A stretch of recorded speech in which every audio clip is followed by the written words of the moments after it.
Assalamualaikum warahmatullahi wabarakatuh, Dr. Hanita Ismail.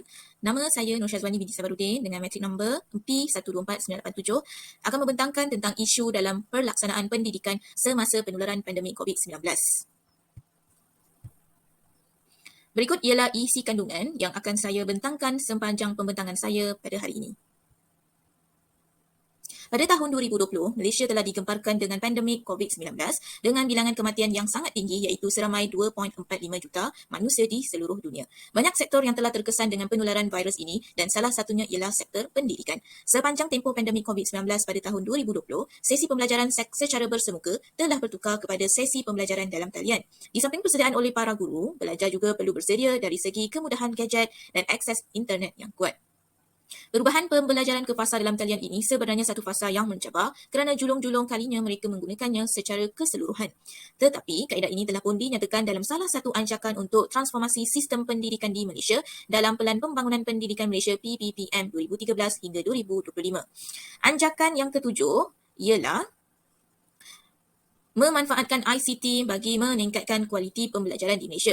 Okey, kita terdapat 11 ancakan untuk transformasi sistem ini dan kita boleh fokuskan kepada ancakan yang ketujuh, di mana kerajaan perlu mampu menyediakan akses internet dan persekitaran pembelajaran dalam talian melalui satu bestari net bagi kesemua 10,000 sekolah. Seterusnya, kita beralih kepada isu dan juga jalan penyelesaian yang telah diambil oleh kerajaan bagi menyelesaikan permasalahan yang berlaku. Mari kita tengok isu yang pertama iaitu penutupan sekolah dan juga sesi pembelajaran dari rumah. Okay, pada tahun 2020, kerajaan telah mengumumkan penutupan sekolah sejak Perdana Menteri mengumumkan Perintah Kawalan Pergerakan PKP Fasa 1 pada 18 Mac 2020. Penutupan ini bukan hanya melibatkan institusi sekolah, malah melibatkan institusi seperti universiti serta kolej-kolej awam dan juga swasta. Tempoh penutupan ini berlanjutan sehingga PKP Fasa 5 yang tamat pada 9 Jun 2020. Pada ketika itu, arahan ini dikeluarkan agak mengejut, bahkan drastik bagi membendung penularan COVID-19 serta menjaga kesihatan dan keselamatan murid-murid daripada terkena jangkitan penyakit ini. Pastinya dengan arahan penutupan sekolah ini menimbulkan kegusaran kepada pihak KBM. Jadi mereka perlu berdepan dengan pelbagai isu dan cabaran dalam mencari kaedah yang terbaik bagi memastikan proses pembelajaran masih boleh berjalan. Oleh itu, sebagai solusi pada 10 April 2020, Perdana Menteri telah memberi arahan kepada Kementerian Pendidikan Malaysia agar mencadangkan solusi bagi mengatasi masalah pelajar yang tidak dapat hadir ke sekolah dan dalam pada masa yang sama sesi pembelajaran masih perlu diteruskan. Oleh itu, mereka keluarkan dengan satu solusi iaitu pembelajaran dari rumah atau kita panggil sebagai home-based learning. Perubahan sesi pembelajaran atas talian ini pasti akan menimbulkan rasa kikuk dan sukar pada awalnya kepada para guru bahkan juga pelajar. Jadi, mereka perlu segera menyesuaikan diri dengan persekitaran pembelajaran yang baru. Dalam keadaan mereka yang hanya boleh berada di rumah, para guru perlu membuat persediaan dan menyusun sesi pembelajaran yang bersesuaian bagi pelajar dan dalam pada masa yang sama pelajar juga perlu membuat persediaan untuk menghadapi kelas atas talian seperti sekurang-kurangnya mempunyai gadget ataupun telefon pintar serta jaringan internet yang kuat. Seterusnya kita bergerak kepada isu yang kedua iaitu pembatalan dan juga pemansuhan peperiksaan awam.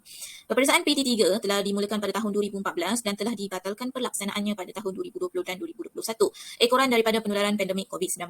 Keputusan pembatalan PT3 ini telah mengambil kira banyak aspek dan salah satunya tempoh guru dan juga pelajar membuat persediaan di dalam tempoh pengajaran dan pembelajaran di rumah PDPR.